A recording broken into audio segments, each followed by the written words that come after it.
بيبدأ الفيلم مع شاب اسمه يوسي، وهو معروف عنه انه بيحب المغامرات والرحلات الاستكشافية. يسافر دولة البيرو وبيتعرف على شاب اسمه مارك، تبدأ بينهم صداقة، وبعدها بيروحوا المخيم عشان يخيموا هناك، وبعدها بيروح مزار سياحي وبيتعرف على واحد اسمه كيفن، ويبدأ يوسي يتعرف اكتر على كيفن عشان كان بيحب الاستكشافات. تاني يوم بتبدأ رحلتهم في منطقة اسمها لاباس، وبعدها يوسي بيروح السوق وبيتعرف على واحد غريب اسمه كارل. هنا يوسي عجبه كلام كارل قوي وراح لاصحابه عشان يكلمه، وفضل يكلمهم عن كارل والرحلات بتاعته، وفضل يزن على دماغهم كتير لحد ما وافقوا انه يروحوا معاه. كارل بيعرض عليهم الخريطه، وكيفن بيقول له ما فيهاش معالم، بيقول له الخريطه دي في دماغي. يبدا يشرح لهم اماكن على الخريطه، وكيفن بيقول له انا عمري ما شفت الاماكن دي. ورد على كيفن بيقول له انت راجل مصور وممكن تصور الاماكن دي وتبيعها لناشونال جغرافيك. نيجي بعدها نشوف ماركوس مش مقتنع خالص بكلامهم، وبعد الاصرار من كيفن بيوافق ماركوس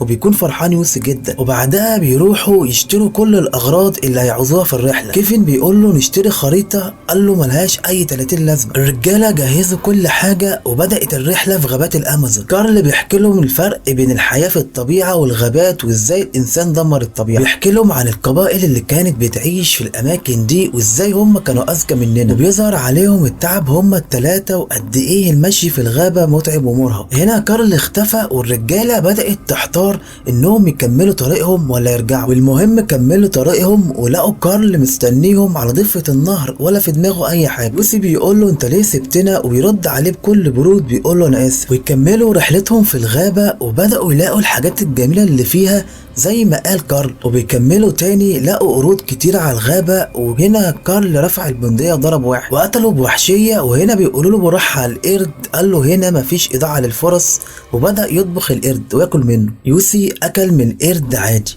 وكمان كيفن كل من القرد عادي، لكن ماركوس عشان ابن ناس اتقرف ياكل من القرد. كارل بيقول لهم احنا لازم نسيب النار شغالة عشان النمور، لان احنا فريسة سهلة بالنسبة لهم. بدأ التعب يظهر على الرجالة وخصوصا ماركوس. الجو كان حر جدا وحرارة الشمس مرتفعة، وبدأ يحس بدوخة شديدة جدا. رجل ماركوس كانت متبهدلة جدا، وهنا كيفن بيقول له ما تقلقش احنا هنشيلك الشنط. بيكملوا رحلتهم، وطبعا العبء زاد على ماركوس ويوسف. ماركوس حس انه عبء تقيل جدا على اصحابه، وبيقول له يوسي معلش استحملني غصب عني. رجل ماركوس بتزداد سوء وبيظهر عليها التعب، وكارل بيقول لهم احنا قدامنا 4 ايام عشان نوصل. طبعا ماركوس مش هيستحمل طول المده دي، مش هنقدر نشيله هو وشنطته. كارل بيقول لهم انا هسيبكم هنا وهروح اشوف مساعده، ولكن كيفن بيقترح عليهم يعملوا مركب ويعدوا الغابه من خلالها. ويوسي وهو بيجمع الخشب بتاع المركب في نمله بتقرصه وبتوجعه قوي. كارل بيقول له لسعه النمله عامله زي لسعه الكهرباء. وهنا الرجاله بدات تعمل المركب وربطت الخشب في بعض، والمركب جاهز للاستخدام. وفعلا ابحروا بالمركب اللي عملوه، ولكن فرحتهم مش بتكمل على خير. وهنا كيفن بيلاحظ ان كارل مش عارف اي حاجة عن النهر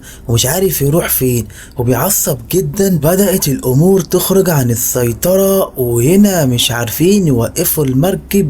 وهنا كيفن بيقول له وقف المركب بسرعه. هنا كارل عصب عليه، وكيفن بيقول لهم اخرسوا يوصلوا لضفه النهر بامان. وكارل بيقول له انا هنا القائد. كيفن قال له اصلا انت ما عندكش اي معلومات عن الغابه. شكوك كيفن بدات تكون في محلها. وهنا يوسف بيروح يدور على كارل، يشوف كارل بيضرب نار ناحيته، بيقول له انت عملت ايه؟ بيقول له كان في نمر جنبك انت ما شفتوش. وتاني يوم بيحضروا حاجاتهم عشان يتحركوا، لكن كارل بيقول لهم انا مش هاجي معاكم بالتوفيق ليكم يا رجاله، وهرجع تاني لاقرب قريه. وهنا الرجاله مصدومين من كلام كارل. يوسي بيقول لماركوس انت لازم تروح مع كارل عشان خاطر رجلك، هو هيكمل مع كيفن في النار. ماركوس بيوافق على اقتراح يوسي، وهنا كارل بيحذر كيفن الشلالات في النهر، وبيتفق معاهم على مكان يتقابلوا فيه. ماركوس وكارل خدوا طريق الغابه، وهنا كيفن ويوسي خدوا طريق النهر. بدأ النهر يكون معاهم تمام، ولحد دلوقتي مفيش مشاكل. ولكن للاسف الامور مش بتكمل على خير، والتيارات المائيه بتقلبهم، وبيكون السيطره صعبه جدا. المركب بيروح شمال ويمين والامر بيزداد صعوبة وبينزلوا في مجرى مائي شديد. قابلهم صخرة كبيرة في وسط المية، من قوة التيار المركب بتطلع فوق. ضغط المية بيزيد عليهم ومش بيقدروا يستحملوا الضغط ده. كيفن بيقول له انا هوصل الجنب التاني وهسحبك هناك. يوسي بيقول له ما تسيبنيش لوحدي. كيفن بيقول له ما تخافش انا هجيلك تاني. الامر بيزداد صعوبة وفعلا كيفن بيقدر يعدي الجنب التاني. يوسي لسه ماسك في المركب وكيفن بيقول له احدف لي السكينة، ويوسي بينزل في المية. كيفن بينده على يوسي ومش بيرد عليه، ويوسي تحت المية بيعافر مش قادر يطلع. التيارات المائية كانت شديدة عليه وصراحة اتبهدل، ويشاء القدر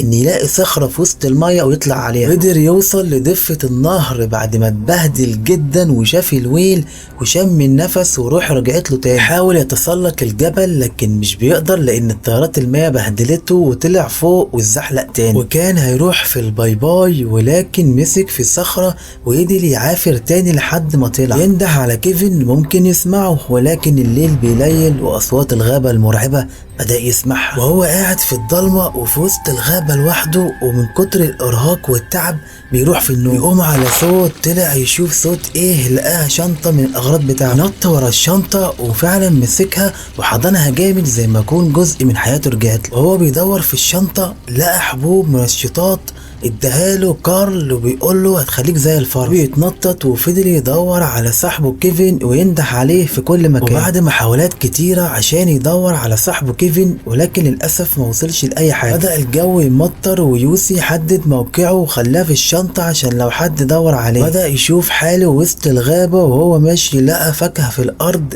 طلع عشان يجيب الفاكهة ولكن بتفاجأ بتعبان كبير وبيقع على الأرض، وبيقرر يطلع تاني عشان يقتل التعبان. وقع التعبان في الأرض وبيجيب حجرة بيموته وحس إن هو عمل إنجاز. الليل بيدخل عليه وبيجهز مكان ينام فيه، وبترجع أصوات الغابة تشتغل من تاني. يقنع نفسه إن في ناس هتنقذه عشان كده بيستمر. وهو قاعد مع نفسه بيحسس على دماغه لقى مكان وارم عايز يعرف إيه هي دي، لكن بيكبر دماغه وبيكمل نومه. بيقوم من النوم كالعادة على صوت غريب. يقوم يوسي بيشوف صوت ايه ده، بيلاقي صاحبه ماركوس بينده عليه، بيجيب الكشاف ينور ناحيته وبيختفي. وبيرجع ينام تاني في يوم جديد وبيقوم تعبان بسبب الورم اللي في دماغه. الورم ده زاد جدا وبيقرر يفتح الورم بايده. لما فتح الجلد حس بحاجة غريبة بتتحرك جوه. لما فتح الورم لقى دودة كبيرة واسمها الوايسس، ودي بتكون في الغابات والمستنقعات. وهو مكمل طريقه بيلاقي جذع شجرة مقطوع وكده يبين ان كان في حد هنا. يبص قدامه لقى بيض طائر وبيكسره بيلاقي جنين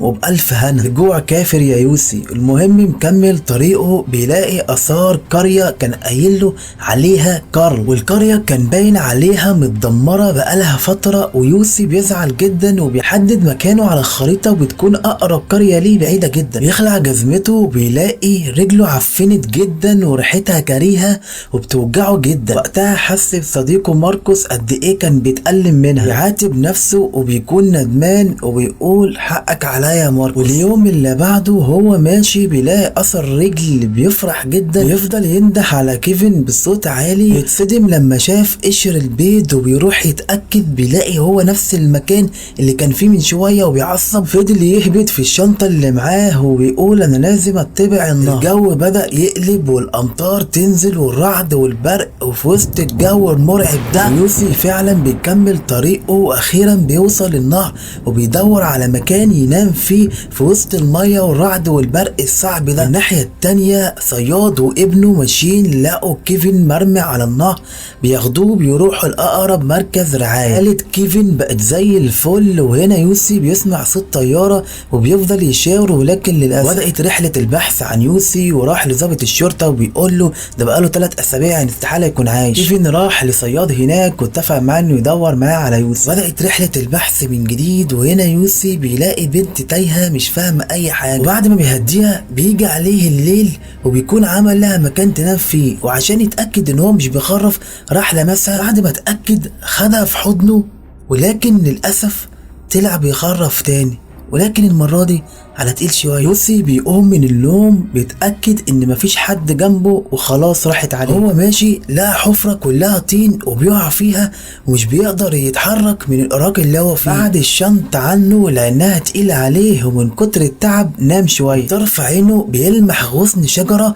وبيمسك فيه ويسحب فيه بالراحه. هو ده بقى اللي متعلق في قشايه وبيمسك الغصن وبيسحب فيه ويتمنى ان هو متقطعش وبيسحب لحد ما طلع بره. لكن المشكله انه نسى الشنطه في وسط الطين وهنا خلاص جاب اخره استحاله يجيبها. مش قادر يقف على رجله تاني وافتكر لسعه النمل وقلع هدومه عشان النمل يقرصه. كان باين البهدله اللي على جسمه. بدا يهز جذع الشجره عشان النمل يقرصه ويديله شويه باور. بعد ما النمل قرصه قدر يطلع على ضفه النهر وبيرسم شاره استغاثه. وهو قاعد جاتله سلحفه ومسك حجر عشان يقتلها وياكل منها، ولكن فجأة كده صعبت عليه يديها فرصة تعيش. وبعد 19 يوم كيفن مملش من ان هو يدور عليه. قدرة ربنا ان كيفن وصل في نفس المكان اللي فيه يوسي. صياد بيقول له احنا مش هنقدر نكمل في النهر عشان التيار شديد ويلا عشان نرجع تاني. يوسي بيصحى من النوم على صوت بيفتكر نفسه بيهلوس. بيقوم يبص قدامه لقى كيفن. يوسي مش قادر يتكلم من كتر التعب ولا حتى قادر ينده على كيفن. بيقدر يجمع كل قوته عشان يقدر يقف. مش قادر ينده على صديقه وبيحاول ينده عليه بصوت منخفض من كتر التعب. بيلف راسه ناحية الغابة اتفاجأ بيوسي واقف قدامه. وبعد ما شافه بالصدفة البحتة كيفن مش مصدق نفسه وبيقول للصياد ارجع بسرعة. ولما بيوصله بينزل يتحدف في حضنه ومش مصدق ان هو شافه على اخر لحظة. ويوسي بيترد فيه الروح تاني ومش مصدق اللي حصل وبياخدوه في المركب ويرجعوا بيه وبيكونوا فرحانين جدا ومش مصدقين اللي حصل. ومتنسوش تصلوا على النبي صلى الله عليه وسلم ومع السلامة.